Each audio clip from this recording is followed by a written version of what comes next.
I recently started to remember all of the quirks of Bowser's Fury. It's not a forgettable game, it's just not as substantial compared to other 3D Mario games. Bowser's Fury is a relatively short game for Mario standards, clocking in at roughly 6 hours, or 8 if you're using amiibos. Use amiibos. Bowser's Fury doesn't really make you work for 100% all things considered. This is a relatively easy game. No hard finale as the rest of the Mario series tend to do. Even considering that, Bowser's Fury is a fantastic stepping stone for the future of Mario. It features a lot of new elements to bring it to the table, mixed in with an already fantastic formula to make this one of, if not the best Mario experiences around. Bowser's Fury plus 3D World, but that's not the focus of the video, got an update for the Nintendo Switch 2. It fixed the frame rate, which was not consistent in the original version. The update fixes that. The resolution is a lot sharper at roughly 180p. Random ass number. Making the quality even better. There's HDR, but the HDR in Switch 2 is dog shit. It's bad. And they added game chat, which is pretty cool. Bowser Jr. 2-player mode is kind of mid. It's one of the weaker 2-player modes for the 3D Mario game, but alright, you want to do it, do it. I recommend it fully on Switch 2. Switch 1 is fine, but the best experience is on Switch 2. If we're talking about the broad story of Bowser's Fury, it's very simple. Mario gets thrown into this mysterious black paint into the world of Lake Lapcat. Bowser's evil, his kid needs your help, go stop him. While it is very simple on the surface, it goes much deeper. With characters, at least. Bowser Jr. being your companion of this game is such an interesting idea that no other Mario game has done. Unlike other companions, Bowser Jr. is pretty helpful. There are parts of this game where Bowser Jr. can just straight up change whatever objective you're on. There's this objective called Shadow Luigi. You chase him and you defeat him. That's the goal. With Bowser Jr., you can just stand there, point the little Bowser Jr. symbol to him, he cheeses the whole thing, letting you get the cat shines for the Shadow Luigi mission. While gameplay-wise, he helps Mario, lore-wise, he's not really helping Mario. He's more like he wants to save his dad, which Mario is the easiest way to do it. Okay, yeah, we'll team up. If you get hit a point during the game when Bowser Jr.'s around, he will just laugh at you, which just shows his dynamic that he doesn't really care for Mario, more or less that he knows Mario can save his dad, which is really interesting character development that is brought over from Sunshine. Besides that though, there isn't really like a huge Mario continuity to think of. There's no like huge Mario timeline out there, it's just a silly little platforming game. Story's not that deep, woohoo, what's new? But what's really important is that gameplay. That gameplay fucking slaps, making it one of the best Mario experiences in the entire series. I want to start off this gameplay section with a little bit of a debacle that I personally disagree with, that a lot of people just seem to gravitate towards, which is the idea that this game is a fully open world game. Now, I'm not going to be a fucking dumbass here and say, hey, Mario's Bowser's Fury is actually a completely linear game, not open world at all. Like, I'm not dumb, but the point I'm trying to make is I don't fully agree that it's a complete open world. And says that Breath of the Wild was, which they weren't making comparisons to during it, saying this is the future of Mario, which it probably could be. But I gotta rant real quick. To me, this game has a lot of mini challenges, or like maybe mini Super Mario 64 worlds, that just happen to take place in an open plane. To me, an open world is so much different than what we have in Bowser's Fury. An open world to me is more like you want to go to this world to explore. What the fuck are you exploring in Bowser's Fury? There is nothing to explore besides the designated checkpoints, which is cool. Obviously, you want to go check out the checkpoints, but you're kind of guided towards there. When in an open world, the whole point is you want to explore every nook and cranny because you don't know what they're going to be hiding. And there are many challenges sprinkled through the open water, but it's not enough to make me feel like this is a true open world Mario game. It's in one condensed loading zone. You just travel through water. Now those like destination points on the map are actually really fucking good. Let's take the first set of islands as an example. You start in Scamper Shores and then you do the objective there. You can immediately go to Pipe Half Tower and Fort Flaptrap. Then you go back to Scamper Shores and it immediately resets to the next mission.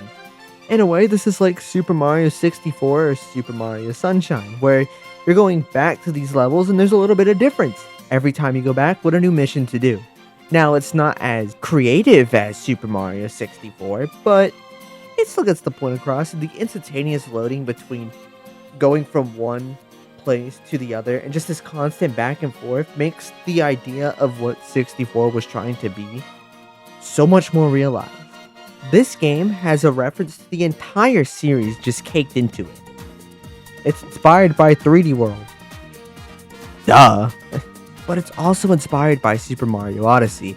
They have the more snappy movement of Odyssey into Bowser's Fury. While it's a little bit worse, it's still the Odyssey movement and it feels fluid. For fuck's sake, they have the fucking moon grab animation in this game.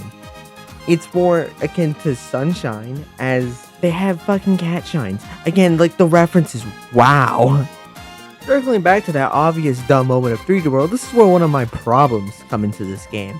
Which is, it's not a big one, but I still think it's kind of important to mention, is the existence of a run button. Now, inherently, a run button isn't a bad thing. 2D Mario games have it makes a lot of sense.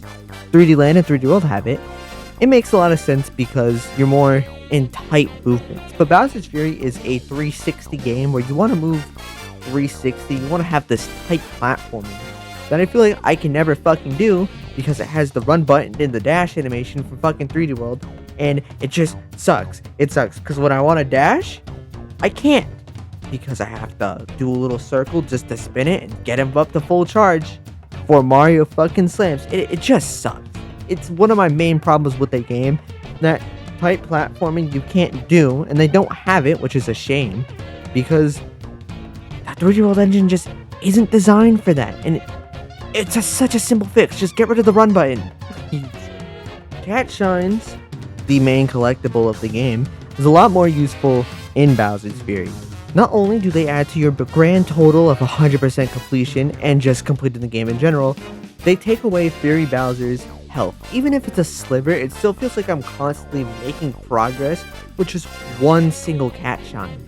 Cat Shines are mainly in the main mission areas, but they're also sprinkled around the map. They get a little worth it to look around, but they're in very obvious places. You're never going to be lost trying to find a Cat Shine. I will say that bullshit they do in the post game though, where they just put it on a fucking island and they're like, okay, collect 5 of them when Fury Bowser's active on an island. Why? What the fuck? What like, bruh. Who in their right fucking mind would go, oh yeah, let's just have padding, because that's what it fucking is. It's padding. Maybe one's fine, but fucking five? Like, bro. Boss fights are some of the most fun fights Mario has really ever done. By getting enough Cat Shines, you can unlock the Giga Bell. When Mario touches the Giga Bell, he becomes Giga Cat Mario. Yeah. And he can fight Fury Bowser. The fights are intense with music blaring, the dark moody atmosphere, especially later in the game when they change the atmosphere to make it even more like gritty and moody, making the fights just even more intense. Though the fights aren't that hard, it's Mario.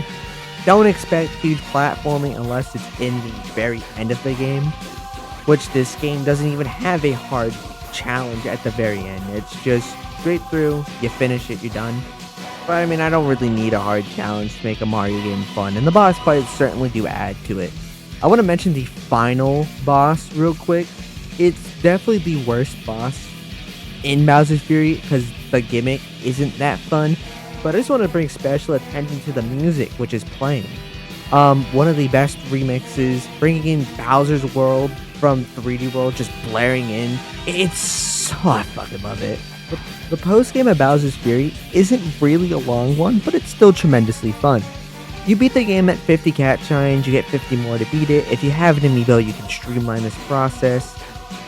Like the fucking 5 fucking floating island goddamn fucking son of a bitch things. But for someone who has the Bowser amiibo, and the wedding one, which is the best one, don't at me. It made the grind so much better. For getting 100%, you get, Bowser Jr., he turns into Meowser Jr. Awful name. Plus, every cat Mario becomes Giga Cat Mario. The 100% rewards actually are kind of worth it compared to Odyssey, Galaxy, or even 3D World, where you get something cool at the end. You get a cool token, which the other games don't do. Like, Galaxy just gives you an extra star. Alright?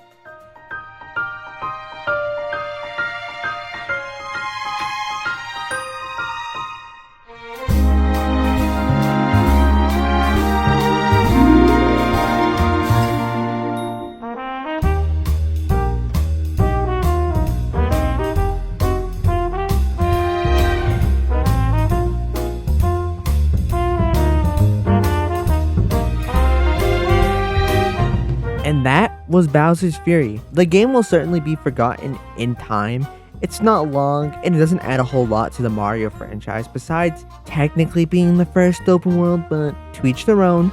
Bowser's Fury holds a little special place in my heart, as it's just a game I can go back to and just play it through, not 100% it, just beat the game again, see the end credits, that's it. I do this with a lot of Mario games where I just try to beat it as fast as possible while not being a speedrunner. I just like it, it's very fun, Mario games are very fun to do that. So like this game just holds a special place and I'm going to remember it for many years to come. Now what will truly make us remember Bowser's Fury is Sonic copying the shit out of it, because Knuckles' Fury is coming for the 35th anniversary, I swear it!